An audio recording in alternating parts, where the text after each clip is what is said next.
하고 새로운 사람을 만나 행복하게 살고 있어요. 다들 저의 이야기를 들으시고 왜 이렇게 미련했냐고 한심하다며 손가락질 하실 수도 있습니다. 그런데 저는 그때의 선택을 전혀 후회하지 않아요. 과거의 일로 인해서 지금의 제가 되었다고 생각합니다. 오늘은 저의 이야기를 한번 해볼까 해요. 저는 아내와 20대 후반에 만나 결혼을 했습니다. 둘 다 결혼 정년기였기에 맞선을 보고 만나게 되었죠. 그런데 처음 만난 사이였지만 저희는 대화도 잘 통하고 공감대도 맞아서 금방 친해졌습니다. 저녁 식사만 하고 헤어지려고 했는데 술자리까지 가지게 되었죠. 서로 좋아하는 게 눈에 보였고 저희는 그날 연애를 시작했습니다. 그녀는 제 이상형이었고 만나는 내내 행복했어요. 저희는 서로를 너무 잘 알았고 배려를 많이 해줬기 때문에 싸울 일이 전혀 없었죠. 양가 부모님도 저희의 연애를 응원해 주셨습니다. 그렇게 저와 그녀는 몇 년 동안이나 연애를 했죠. 다들 몇 년이나 연애를 하면 권태기가 오거나 설레이는 감정이 없어진다고들 하던데 저는 전혀 그렇지 않았습니다. 시간이 지날수록 그녀가 더 좋아졌거든요. 해달라는 거, 가지고 싶다는 거 다 사줬고 그녀가 제 옆에 있어주는 것만으로도 행복했습니다. 자연스럽게 30대 초반이 되니까 결혼 이야기가 오갔죠.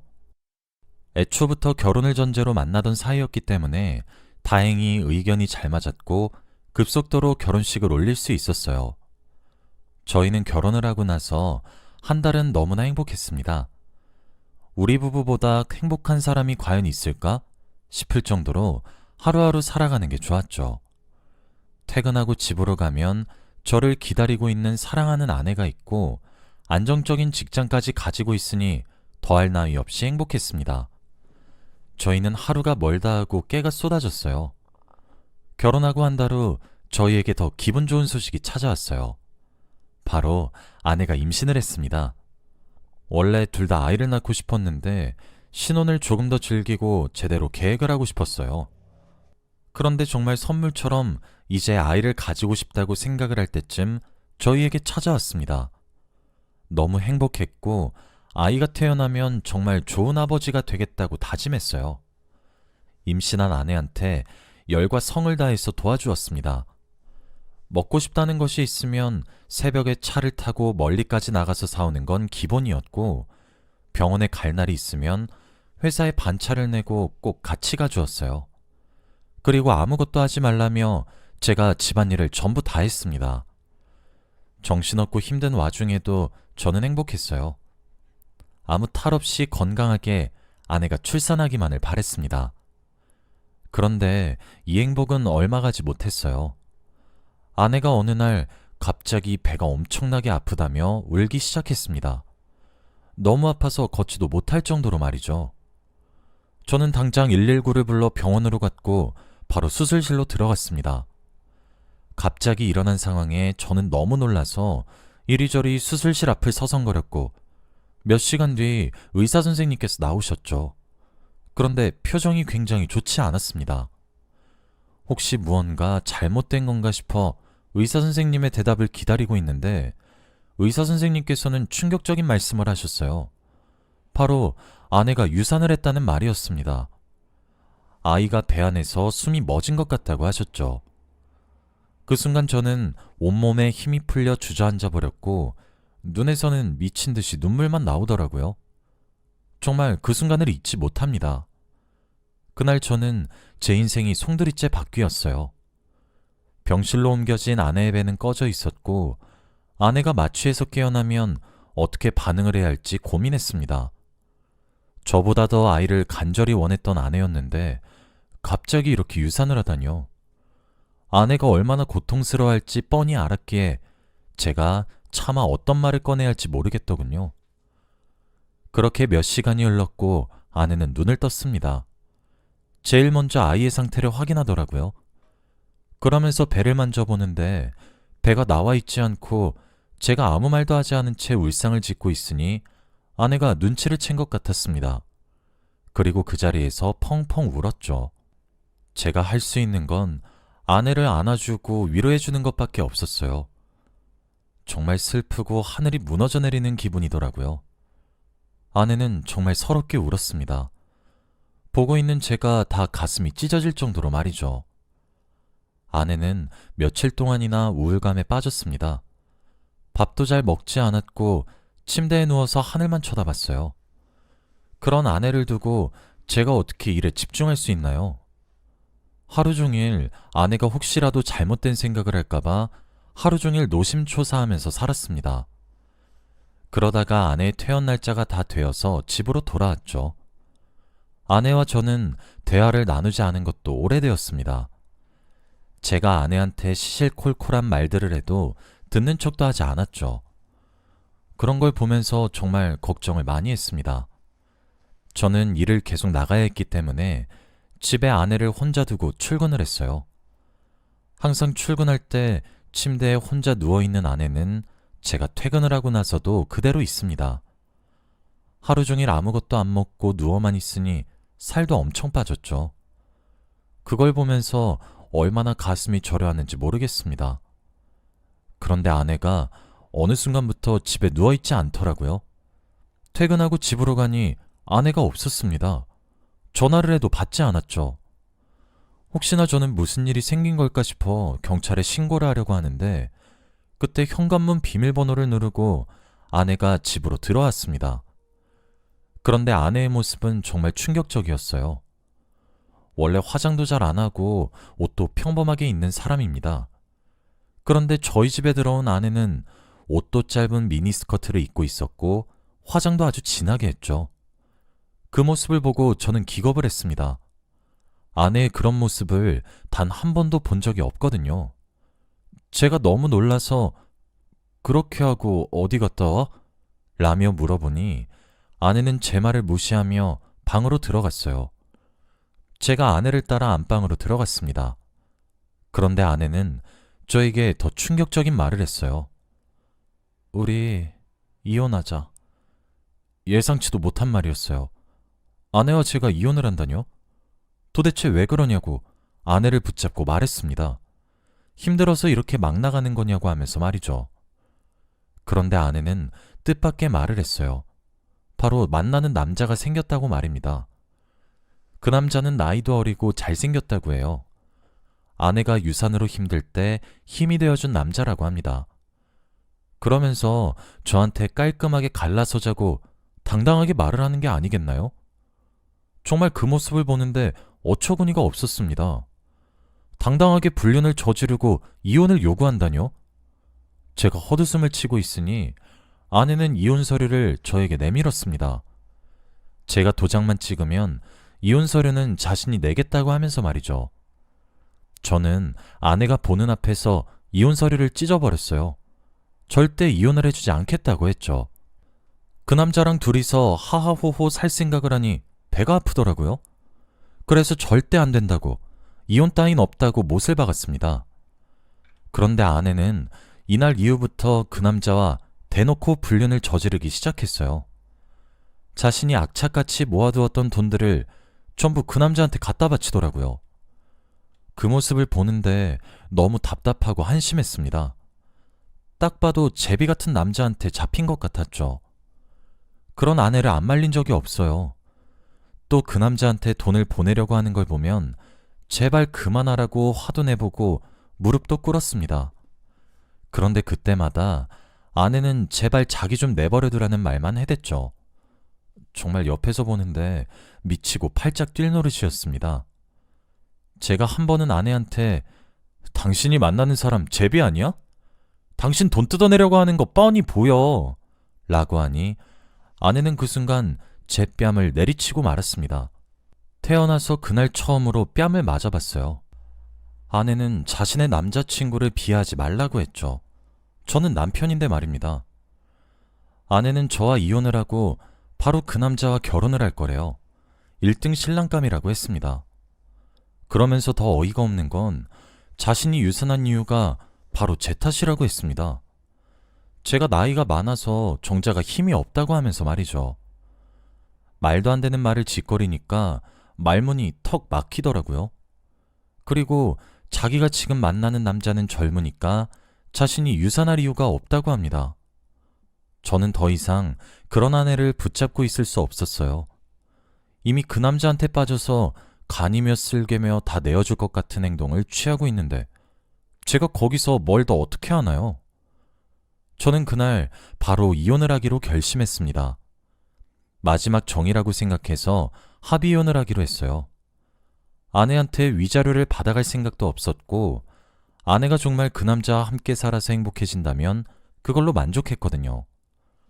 저와 아내는 정말로 갈라섰고 남남이 되었습니다. 그리고 저는 그날부터 일에 엄청나게 매진했어요.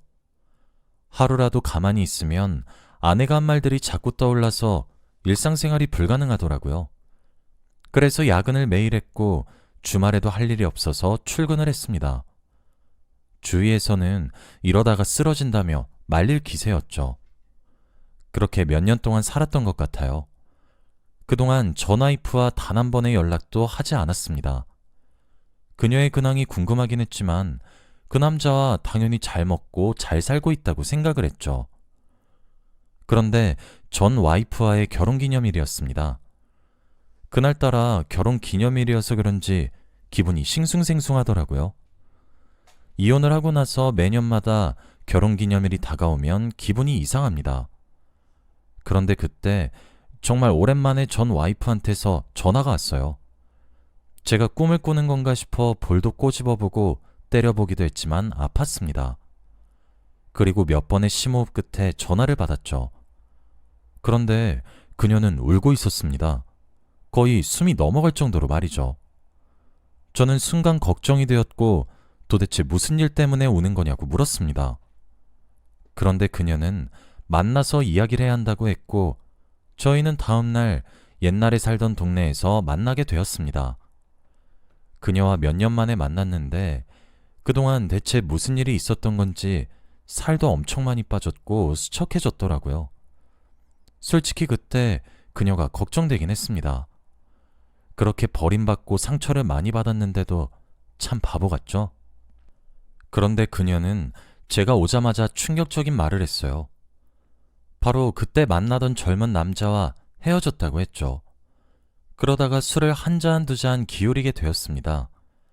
그 남자는 전 와이프한테 돈을 빌려가는 액수가 점점 커져갔고 하다못해 전 와이프의 부모님한테도 돈을 빌려가기도 했다고 하더라고요. 그러다가 돈을 못 주겠다고 하니 그 남자가 전 와이프한테 막말을 하고 헤어졌다고 합니다.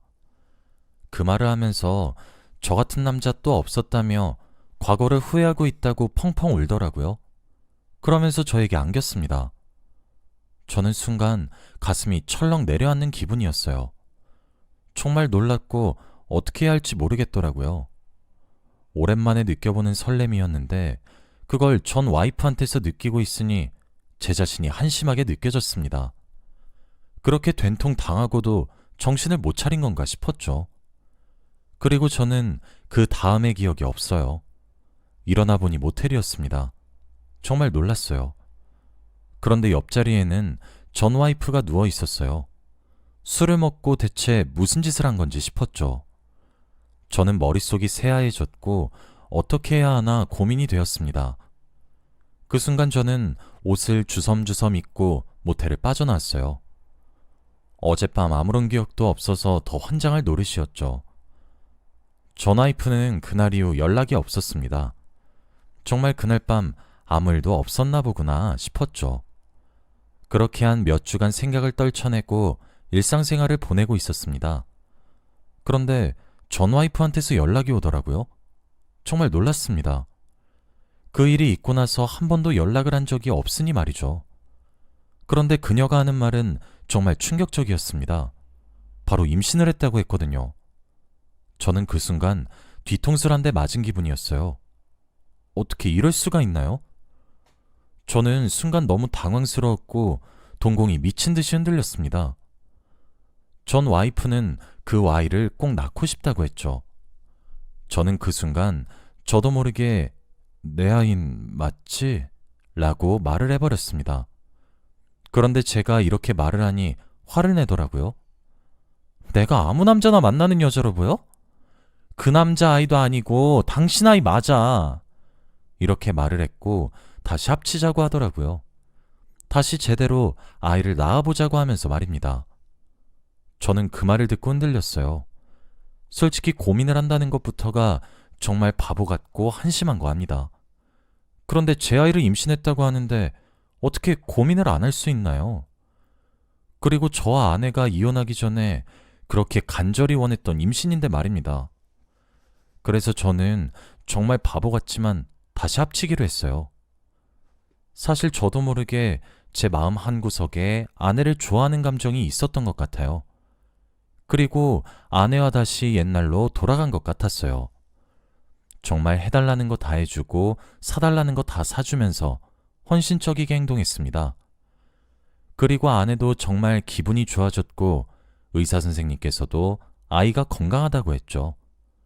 그 말을 듣는데 얼마나 기뻤는지 모릅니다. 그리고 저는 아이가 나올 날만 기다렸어요. 그런데 생각외로 10개월이란 시간이 정말 금방 가더라고요. 아내는 아주 건강한 아이를 출산했고 저희는 부모가 되었습니다. 그때 너무 감격스러워서 펑펑 울었어요. 저희는 아들을 낳았습니다. 어떤 아들들보다 가장 행복한 아이로 만들어주겠다고 다짐했죠.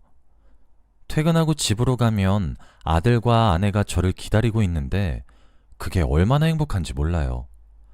가족이라는 울타리가 생긴다는 것 하나만으로 살아갈 이유가 충분했습니다. 그런데 딱 하나 걸리는 게 있었어요. 바로 아들입니다. 아들이 커갈수록 저와 전혀 다르게 생겼어요. 얼굴과 성격 중에서 어느 하나 닮은 게 없었습니다. 마치 다른 남자의 아들이라고 생각할 정도로 말이에요. 저와 아들이 길을 걷고 있으면 너무 다르게 생겨서 어르신들이 아들이라고 생각을 안 해주세요. 새아버지라고 하거나 삼촌이라고 합니다. 모르는 사람이 봐도 이렇게나 다른데 제가 봤을 땐 얼마나 다르겠나요? 그래서 저 혼자 의심하고 고민한 것이 한두 번이 아닙니다. 아이가 유치원생이 되니 정말 이젠 궁금하더라고요. 제가 제 두 눈으로 정확히 확인해야 했습니다. 그래서 아내 몰래 아들과 저를 유전자 검사를 했어요. 당연히 제 아들이라고는 생각했지만 그래도 떨리는 마음은 어쩔 수 없더라고요. 그렇게 며칠 동안이나 기다린 끝에 결과가 나왔습니다. 정말 충격적인 결과였어요. 아들이 저희 친자식이 아니었습니다. 어떻게 이런 일이 저에게 일어날 수 있나요? 저는 검사 결과가 잘못 나왔다는 생각에 여러 번 더 검사를 했어요. 그런데 전부 다 친자가 아니란 말을 했습니다. 정신이 피폐해지고 머릿속이 혼란스러워지더라고요. 제가 지난 몇 년간 아내와 아들한테 희생한 게 얼만데 제 아이가 아니라뇨? 그때 문득 아내의 과거가 생각났습니다. 생각해보면 남편을 버리고 다른 젊은 남자와 불륜을 저지르던 여잔데 제가 너무 쉽게 재결합을 한 것 같았죠. 그 순간들이 떠오르면서 아내 같은 여자라면 이런 짓도 충분히 할 수 있겠다고 생각했습니다. 그래서 저는 아내한테 물어보았어요. 검사 결과지를 주면서 말입니다. 그런데 아내는 몇 장의 검사 결과지를 보더니 손이 덜덜 떨리더라고요. 그래도 아내가 몰랐다고, 정말 제 아들인 줄 알았다고 하길 바랬어요. 그런데 아내의 표정을 보니 그게 아니었습니다. 이미 알고 있었던 것 같았고 저를 속였다는 걸 들킨 표정이었죠. 저는 바로 아내의 눈빛을 읽었고 오만정이 다 떨어졌습니다. 그리고 화가 미친 듯이 나서 집안에 있는 물건들을 다 던져버렸어요. 마음 같아서는 아내를 한 대 내리치고 싶었지만 꾹 참았습니다. 그리고 아내는 정말 미안하다고 무릎 꿇고 빌기 시작했어요. 아들은 그 제비 같은 남자의 아이였습니다. 저한테 그래도 키워온 정이 있는데 제 아들로 생각해주면 안 되냐는 뻔뻔한 부탁을 하더라고요. 저는 그 말을 듣고 정이 더 떨어졌습니다. 그리고 바로 이혼을 하기로 했어요. 정말 이번은 그냥 넘어갈 수 없었습니다. 최대한 많은 위자료를 받기로 했죠. 유능한 변호사를 선임했고 아내가 그동안 흘려놓았던 증거들을 모두 수집해서 소송을 했습니다. 최대한 많은 액수를 요구했어요. 정말 지금 생각해봐도 어떻게 이런 일이 일어났나 싶습니다. 보통 사람의 간보다 더 큰 여자인 것 같아요. 지금 생각해도 어처구니가 없네요. 제가 얼마나 한심하고 바보같이 보였으면 저한테 그런 거짓말을 칠 수 있을까요? 저는 그 일이 있고 나서 제 자신을 다시 바라보게 되었습니다. 그리고 조금 더 강단 있고 줏대 있는 사람이 되기 위해서 노력했죠. 그렇게 몇 년이 흘렀고 지금은 저 혼자서 아주 잘 살고 있습니다. 그녀는 아들과 함께 집을 나갔어요. 그리고 연락도 하지 않습니다. 꼴도 보기 싫어요. 지금의 저는 예전과 많이 달라졌습니다. 새로운 여자친구도 생겼고 성격도 많이 바뀌었죠. 누군가 제안을 하면 거절도 잘합니다. 다들 저처럼 바보같이 살지 않았으면 좋겠어요. 저의 이야기는 여기까지입니다. 들어주셔서 감사합니다.